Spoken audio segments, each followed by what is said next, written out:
I don't think realises you're the real business brains and complete organisation behind the Hamish and Andy duo. Like, I obviously am in touch with you many times during the week. There's not you do not miss a beat with anything, which is absolutely unbelievable. You're so meticulous with everything that happens. And, you know, a funny story that I laugh about with one of our audio producers is when we had obviously something that we wanted to do for the podcast, and we were back and forward with legal a bit, and then we ended up having a meeting. And watching the way that you conducted yourself with Hamish as well, where we had the biggest legal team there, and we walked out, and me and the audio producer said to each other, we're like, Hamish and Andy just outsmarted the lawyers. No. Unbelievable. They just ran rings around the lawyers. No, I don't think we outsmarted the lawyers. No, it's the way that you chat to people and talk to them and talk them through an idea that everything always works. Everything always works. And I said that to you a while ago. My mantra for working on the Hamish and Andy podcast is everything will always be fine with Hamish and Andy, as in, like, everything will always work out, and everything we do always works out. Yeah. Well, I suppose the definition of workout is the thing to tap into here, because if something goes hilariously wrong, that has also worked out for us as the show. So that's what's great about it, is that Haim and I don't choose outcomes. You know this. Yes, no, I do. And it really shocks producers and also our television producers and so on. We don't want to know the outcome of anything. We like to find the playground of which to play in. And that gets you in trouble. And then someone might go, you've crossed the line here, here, here, here. And we go, okay, well, what language do we need to use to get out of this bind? And that's fun, though. That's fun to talk about. It's fun to talk about that we're in trouble for this, and we apologize. Because all of it makes sense in the context of it's so real what we're doing. We're not falsifying anything, so you're able to talk about any outcome. So anything is going to work out. Yeah. If that makes sense. It's like when there's no path, the end will be the end. So we don't sit there judging, going, "Oh, we didn't end up here, and we said we're going to," because we never said we're going to end up in a specific spot. Yeah, that's true. And so that's why things would appear to work out, but it certainly didn't go. It certainly doesn't go the way I thought it might, very often at all. But yeah, I think the other thing is, I think that when it's good spirited, when what we're trying to do is good spirited the whole time. And you find yourself in legal arguments, I'm confident that pressing the boundaries there will be fine, because the law is meant to be set up to allow people to have fun and not hurt anyone, and not steal from anyone, all these things. And if we're not, troubling anyone, making any money off anyone, breaching any of these copyrights, all these things, and someone's telling us we shouldn't do this, I'm happy to challenge that. Yes. Because... And you challenge most things, which I think is unbelievable. And actually, I've learned so much through it. I'm like, you don't just take anything off face value. You question to get the best outcome. Yeah. Where did you start doing that? Like, from the beginning. From the beginning. Like, I don't like no's. I don't like anyone saying, no, we can't do that. I don't mind, we can't do that version of that. Yes. So like, okay, well, we'll think of a new version of that. So when someone's giving me a no, I want to explore the exact reasons why the no. And if it turns out it's one or two things, all we have to do is address those points, and then we're away again. Where often people see a hard no and go, okay, they said no, so that's it. It's, I've got a great example for you. We're in New York for Gap Year, first season of our travel show, and Chris Martin and Coldplay were on. We had a challenge for Chris Martin where they have these T-shirt cannons at the basketball matches. We hadn't seen them before. They're out here now, but I hadn't seen them before, where they've had these high-powered cannons and they fire T-shirts up to the top rows of these stadiums, right? And so we went and bought one of the T-shirt cannons, and we were challenging Chris Martin to fire from outside across the street, fire one through the window of our studio. And if he got it through, we would wear the promo T-shirt for Coldplay. So Chris Martin's said, his manager said, he doesn't want to do it. And we're like, why? Why doesn't he just Yeah. gets to sit outside? And he's like, no, Chris doesn't want to do it. Okay, no problem. And then they came out and said, oh, look, and one of the other band members will do it. And I was like, right. So I thought, I'll just ask Chris. So Hamish and I were just like, well, said, hey, Chris, we heard that you don't want to do the thing. That's totally fine. Just wondering why. Yeah, And great. he said, well, is it possible if one of the other band members do it? And I said, oh, yeah, absolutely. Yeah. Like, obviously, Chris Martin and Coldplay, people know Chris Martin more than the other guys, but if it's in the interest of spreading it around and heroing Johnny or something, of course, we'd do that. And he said, oh, no, it's just that I've got really sensitive ears. And when this gun goes off, it's going to make a bang and I'm worried for my ears and I've got to perform. I'm like, oh, right. Well, do you mind if we put earmuffs Yeah, on you? yeah. He's like, yeah, but I don't want to look like a doofus just wearing earmuffs. I was like, when I Yeah, thought that's fair perfectly enough. legitimate Yeah. as well. And so then we said, well, what if we put a producer next to you wearing earmuffs and someone else in the background who's also wearing earmuffs to make it look like he's really loud, and, Yeah. and we can pan around and show the cameraman also wearing earmuffs. Fabulous He said idea. that'd be great. That'd be great. That'd give me a level of comfort. Now, that's a testament to Chris Martin because he could easily tell his minder it's a flat no. Yes. Tell him to work it out. But he was comfortable having the conversation, which shows comfort in his own skin and also a willingness to make things work, which I just thought was just amazing and fabulous. But yeah, and we had that discussion, and it turned out it was something I could never have predicted that it was because of his ears. Isn't that funny? Yeah, but it was a great bit. He's outside, manages to get through the window. We're wearing his promotional T-shirts for the rest of the show. They're getting a much better promotion for it, and then they perform brilliantly at the end. And you go, okay, well, everyone won because he was willing to answer the questions, but we were also willing to just inquire as to what is exactly the reason why he doesn't want to do this. Yeah. And often, if it was something, really clear, we go, oh, we won't press it. But if there's a solution, Yeah, why wouldn't you go down that way? And you and Hamish obviously did Drive for a long time, and you became the most successful Drive show in Australian history to date. When was the moment that you were like, I think I'm a celebrity now? Oh, yeah. I've always wondered when people kind of think that. Like, yep, it's now. I know. In a way, we still don't. At times, because of the style of radio and podcast we're doing, we share so much of our lives and we expect so much of our listeners to share as well. So our interactions with people in the street are often about them or they're listening to something or they wrote in about this or they were on the show for this. And so it feels more like mates catching up. You don't get that. It's a different feeling for TV. We noticed when we first were on TV, people would come up and they treat you a bit differently. Really? Yeah. Like how? They're just more keen to have a photo and all that kind of things. Yes. That was a really different thing for us. Like they kind of hold you above them to an extent. Yeah, where radio didn't have that effect really. Yeah, that's interesting.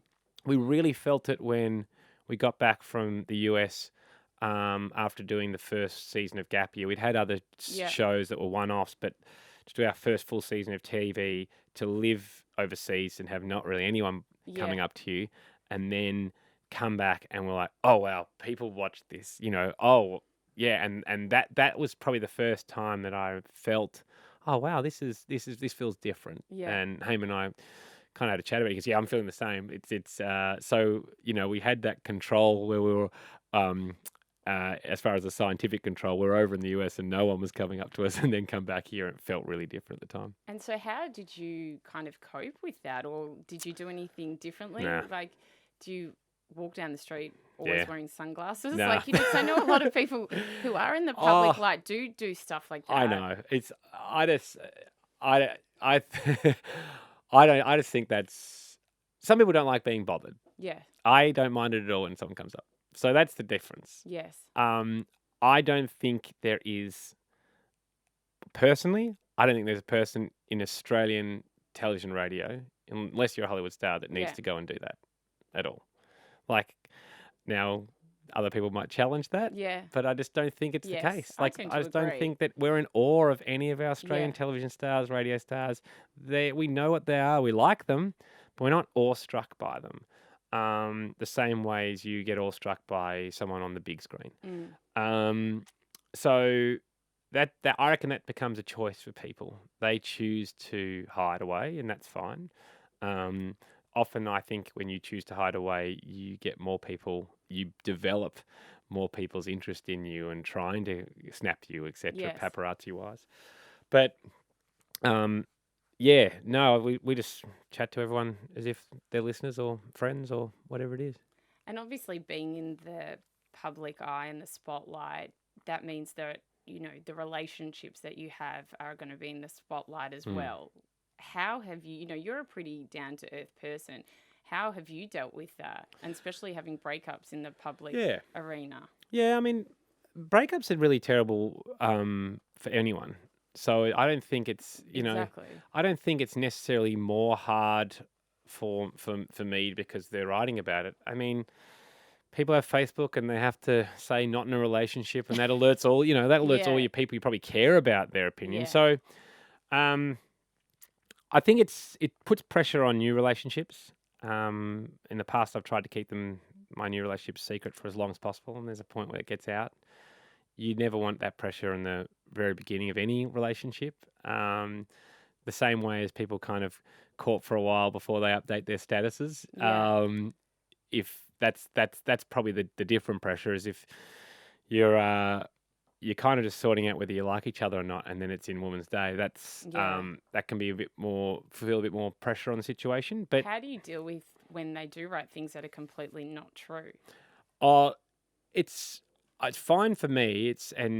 But if people read these things and think they're true, family members think they're true, partners think they're true, and so that's difficult. That I don't mind reading something that's fake. So I'm like, who cares? I can't control it, Yeah. so I'm not going to worry about it. When it affects my family members or my partner, I get a little bit more disappointed with it. But again, I can't fix it. It's about working harder on that relationship with your family member or your partner to make sure that they don't buy into that. But with the human brain's kind of strange that way. We see something written down, it's going to sit in your subconscious. You question it, That's it. and that's a shame. So you've got to work really much harder to strengthen the relationship. And how, being in the public eye, have you been able to keep your confidence and not care what people write about you and not kind of listen to what people say when they do say negative things or write negative things? I don't. Great question. I think I'm lucky because I'm with Haim. So like I kind of do the show for him and vice versa. So I really when the weight of expectations on whether he liked it, he liked my performance, we enjoyed ourselves. Like that's the measure. I go, well, cool. That actually is the legitimate measure. It's not. I'm not trying to progress our careers to be the biggest or best or anything. If we were going down that path, you'd worry about more of those things. So yeah, we got into it as mates. There's a different reason why we're performing. And not to say like, I certainly don't think that if people have aspirations to be the biggest, the best and stuff, I'm in awe of those people as well. I don't think that's shallow. I think anyone's allowed to have their own ambitions and I'm an ambitious person, but the reasons for it change it changes over time as well. They can be different. But yeah, when it's not the measure, it's like I don't need anyone to love this other than Hamish, myself, and Tim and Ryan, who I work with, Yes. for me to be satisfied with it. And at the end of it, I go, oh, that was really good, or I'm really happy with how it is. I'm happy for it to go out there and to see how it goes. Yeah, you can be disappointed if it doesn't go well, but you're never disappointed with. I don't want to be in a situation where I'm embarrassed to show someone something. No. Yeah. And I don't think I've put too much. We have maybe back in the day a few things, but there's not too much in recent times where I go, don't bother watching that. Yeah, that's an amazing thing to be able to say. You and Hamish run a beautiful team. You're authentic, you're genuine, you are kind and you're very polite. And it's Fuck off unbelievable. there. It's truly like, to work with a duo and especially, yourself, to have that, to have someone who has those qualities is a really, truly special thing. And I feel it's because, you and Hamish as the leaders, that trickles down and makes for a beautiful team. We all get along so well. Everything just works so coherently. It's a great place to be. And a lot of people, don't, they're like, really? They think that people who are really famous aren't that nice, but you are a truly beautiful human. Where do you think you got all of those qualities from, and how have you maintained that for fame not to have gone to your head? I know what you mean. You're saying it's a special thing, and I just wonder why it has to be like That's that. a completely It's good just point. particularly in this industry and in TV and stuff. There's a lot of people that yell and scream and feel they've got a right to treat people differently because of where they're at or their names on the poster or whatever. And we've just never subscribed to that. There are certain times where, sure, I think that's historical. And a power imbalance is historical across all workplaces. Yes. It's all hierarchical. And it's up to the person at the top of that perceived hierarchy to set the tone. A lot of them may have been treated poorly on the way up, and they get taught that that's the way to behave when you're at the head of a company or doing these things. And I think that can be tricky. But I'm shocked with the way some people choose to behave because they can get away with it. Yeah. Someone said that it's that celebrity doesn't change you; it just makes you 10 times the person, or that attribute just amplifies everything by 10 times. So I think if you're kind, you're 10 times kinder because it's all out there. You have to go to the extra effort. Yes. And there's plenty of people that are in that boat. I think for Haim and for me, it's the same with our families. Really loving parents, great people around. But just speaking to mine, mum and dad, these are things you were taught. And for our particular show, the environment, because nothing's written down and it's all ad lib, the environment is hugely important to us. So people might go, oh, well, that's really nice of them. It's like it's also self-serving because we need this environment to be heaps of fun because we know we'll perform better in those situations. So why not make sure everyone's having fun the whole way through, because then more ideas are coming in. People are happy to throw up more ideas. People go the extra mile when something silly is going on. Yes. So it is self-serving, but it's not the reason we do it. And you treat everyone equally, which I think is absolutely amazing. From the general manager of Oz Stereo to the cleaner to a junior producer on the team, everyone is completely equal to you. Have you always done that in life? Yeah, I don't like hierarchy. Yeah, You've probably seen that before. Yes. And it's not like I'm like against the man, let's bring him down. It's more just, again, there's people in really powerful positions that I've met along the way that share the same values, and I respect them so much and the way they lead, and you take a lot from that. But anyone that's going to use their power and their position of power as an extra means to get what they want, I have a visceral reaction to that. So I'm very comfortable treating them just the same as anyone else and making them very aware that I don't care for whether that's a good thing or a bad thing for my future career prospects.